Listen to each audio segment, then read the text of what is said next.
Good afternoon, ladies and gentlemen. How's the sound doing? Okay, we'll try a little bit more. I'm going to have to put my laptop here to one side, so we'll have to adjust the sound. Apologies for that.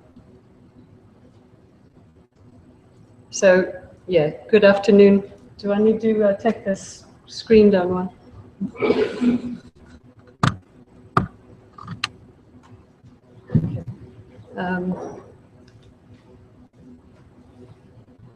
Ladies and gentlemen, friends and colleagues, lovers of birds and biodiversity, those who seek solace and inspiration in nature, and those whose lives are focused on understanding it scientifically.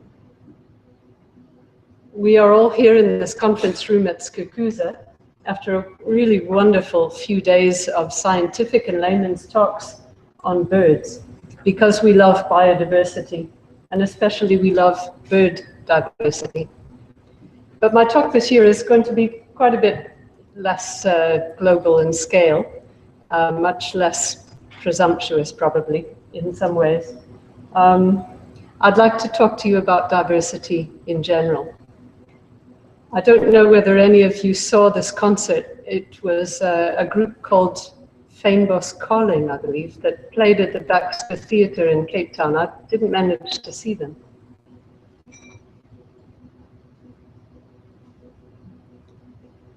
But I felt that musical diversity and culinary diversity and any other kind of diversity is appropriate to talk about here. So I'd like to talk about broadening our participation in our society in bird conservation and bird-related careers.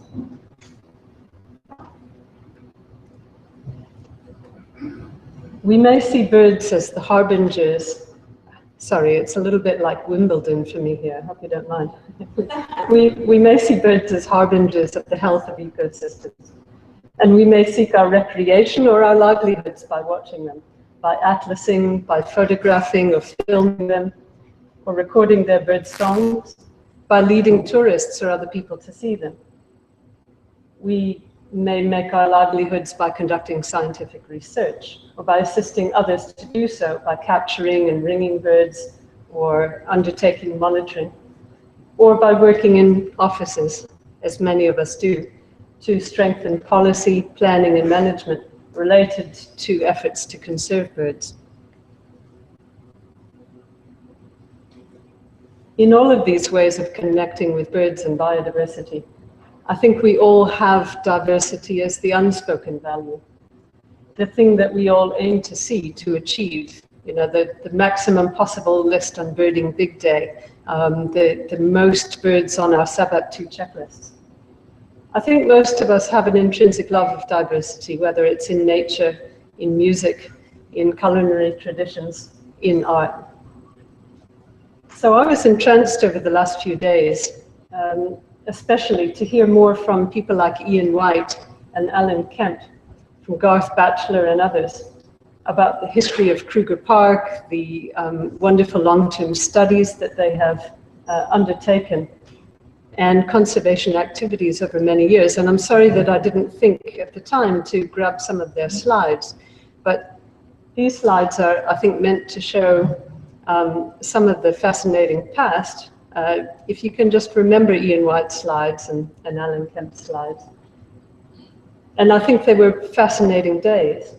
And although now we may look back at some of those days and comment that conservation had been, in many respects, perhaps too closely aligned to military or paramilitary activities, that it was national park management was too much about throwing up fences, putting down boreholes and tossing people out of national parks.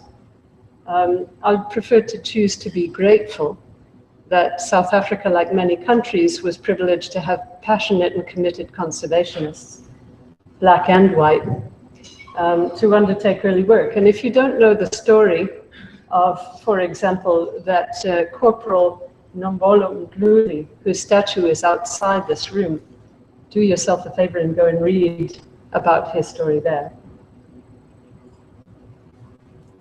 I came to this country in 1983 as quite a young student. I was 22, thwarted by the ongoing bush war in Zimbabwe, where I was intending to take up a study from Oxford University of birds of prey and their uptake of pesticides at a little research station near Hwange National Park. To be honest, I didn't really want to come to South Africa in those days, although events in Zimbabwe dumped me here at the time at a wonderful conference run by John Mendelsohn. In the dark days of apartheid, it was an uncomfortable place for an Uitlander like me to be, and I was young and idealistic, like many of us. I'd misspent my youth perhaps boycotting jewelers' shops in Massachusetts which were selling Krugerrands. And so I didn't stay long in this country before heading off to Namibia, where I focused on trying to train postgraduate students in ecology, evolution, and ornithology. And I found there that Namibia was a much more relaxed society even in those days. It's one of my greatest pleasures, actually, that from those early days at a tiny little university, at least 5 of my students, I haven't been able to track them all down, now have their PhDs and are senior lecturers or professors themselves. So much has changed since those days, and yet so much has not changed. I think to be effective in the conservation of birds and other biodiversity, we need to make sure that we, ornithologists and bird conservationists and birders, are not committing the cardinal sin of just talking inwards, but that we increasingly talk outwards into our wider society and outside our own cultural groups. Most importantly, talking with many voices. But despite having many voices, having universal messages about the value of diversity, about the value of birds and bird conservation. Now, South Africa is an extraordinarily diverse country, both biologically and culturally, as we all know. Up until quite recently, it's clear that most of our voices in conservation have been from a paradigm that is relatively scientifically based, relatively privileged, relatively influenced by ecological paradigms from the Northern Hemisphere, relatively middle class, disproportionately white. And I think we all know that while these voices are absolutely crucial and are a huge asset to this country, make no mistake about what I'm saying, they've helped put South Africa in an extraordinary place in ornithology and in bird conservation. On their own, these voices are clearly not enough. I'm happy to say that BirdLife South Africa and our partners in universities and other organizations have made major strides over the last 5 or more years to try to broaden participation in birding, in bird conservation, ornithology, and other bird-related careers. I need to emphasize this, I think. Staffing, training, engagement in citizen science, particularly the Bird Guides program, have been very effective at drawing in extremely talented and wonderful people, some of whom we just gave a round of applause to and welcomed. I'd like to mention, just as a few, Bokamoso Lebepe, Sakamuzi Mhlongo, David Letwalo, Christopher Ntonzi, Samson Malaudzi, Raymond Rumpolakeng, Tembo Ntembu, Junior Kobela, Chipiwe Mandiwe Nilani, and Amusa Mukongo. Forgive me, I can't mention everybody who's been here and given wonderful talks or wonderful guiding events. But we have a variety of very talented staff, academics, students, and guides who have brought important results, perspectives on ornithology and birding, conservation, evolution to the table. But I think we need to work harder to give a voice to the many varied, interesting people from quite different backgrounds all across the country. More and more, every year, all of us need to be doing something to help bring that about, in order to reflect different ways in which South Africans of all backgrounds relate to nature. Okay, we'll say nothing about that. And ways in which we can all be persuaded to protect and value biodiversity in our lives. I often spoke about transformation of ornithology in South Africa with Phil Hockey and Morne du Plessis as well as Peter Ryan at the FITS. Like most universities, UCT has a certain amount of trouble attracting young, good Black South African students to field biology and ornithology. They've tried many things and had pretty good success under the circumstances.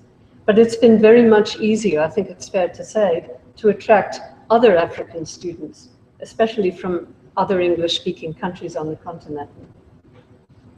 Speaking just for myself, and I'm only one of many people who are an example of this, half of my PhD students and one of my 3 postdocs so far have been from other African countries, Lesotho, Kenya, Nigeria in particular.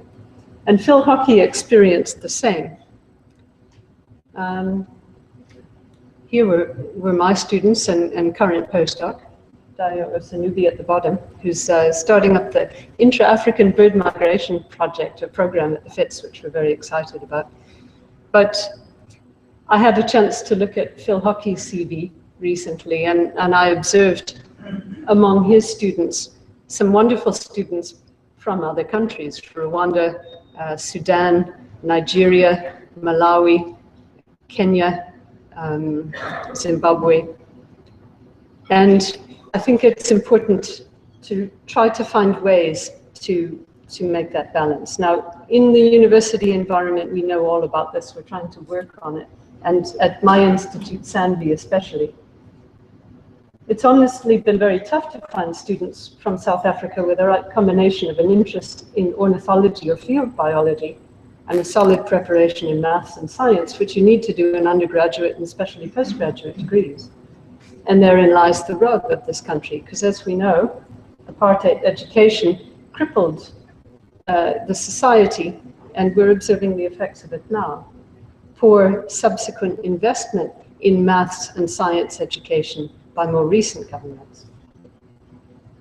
So like many of us in the science, policy, research, education arenas, I've been trying to work on and with capacity building mechanisms to build that pipeline for academic ornithology, but also for related fields. Students have to be targeted earlier than their undergraduate education. We know that we really need to reach them in primary school, if not before. So we need much stronger relationships with the organizations that are active in wilderness education, primary and secondary education, and universities to help build that pipeline from a very early age. Now, the recent collaboration between the University of Limpopo and Derek Engelbrecht's team with the University of Cape Town has helped in the interim to pair talented young undergraduates in Limpopo with the FITS's programs, their projects and undergraduates. And I know that BirdLife South Africa and other organizations are undertaking similar partnerships. So I think there's not much reason that in the next decade we can't have made massive progress in increasing the enrollment and employment of Black South Africans in field biology, ornithology, and conservation. Every one of us has a unique story to tell, different background, different personal histories, different perspectives.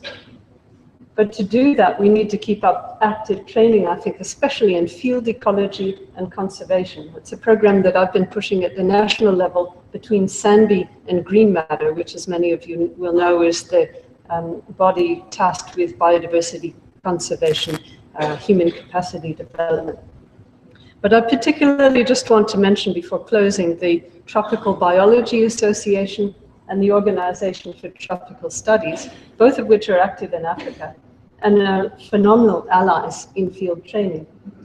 And TBA graduates, a particular source of good master's students for the FITS's CB Master's course. In the eastern Usambara Mountains in Tanzania for a month in 2014, while teaching with the TBA, Tropical Biology Association, I encountered absolutely wonderful role models for young ornithologists, bird ringers, bird guides, and bird-based tourism operators, not least this guy here on the upper right, I don't know where they go, Dr. Chacha Werema, who's looking at climate change and altitudinal migration of green bulls in forests, and In the other two photos, the brothers Alois and Victor Nkongewa, who are young bird business people in the East Usambaras. Victor, who operates and manages a permanent camp of bird ringing and monitoring for a US-based research project, and his brother Alois, who's a talented bird guide, and together they have built, or are building at least, a hostel for bird tourism. I just didn't want to pass this other slide before mentioning on the lower center here. Anyone recognize him in sunglasses? Leon Venon of BirdLife International, formerly of BirdLife International, who was one of the pivotal people that helped bring about wonderful capacity development in ornithology in East Africa. And so with BirdLife, I've been talking about trying to raise funds to engage an exchange program of southern and eastern black bird guides, bird ringers, and researchers. I want to close just by making that last point. Varied careers are open for those with passion and commitment of whatever color and shape and creed. Not just academic ornithologists or bird conservationists, but also bird research assistants, monitoring projects managers like Alois, Victor Nkongewa, bird ringers, research site technical people, tour accommodation facilities managers, policy strategists, and directors in government institutes. There's so many paths to diversity in bird conservation and research to increasingly walk them all. Those of you who are engaged with bird clubs, I know that many of you are doing good work at bringing in people from outside your communities to share in the excitement and passion of birding. Please do more. Every person that's brought into the fold changes that person's life and changes the caliber and the quality of what we do into the future. Thank you very much.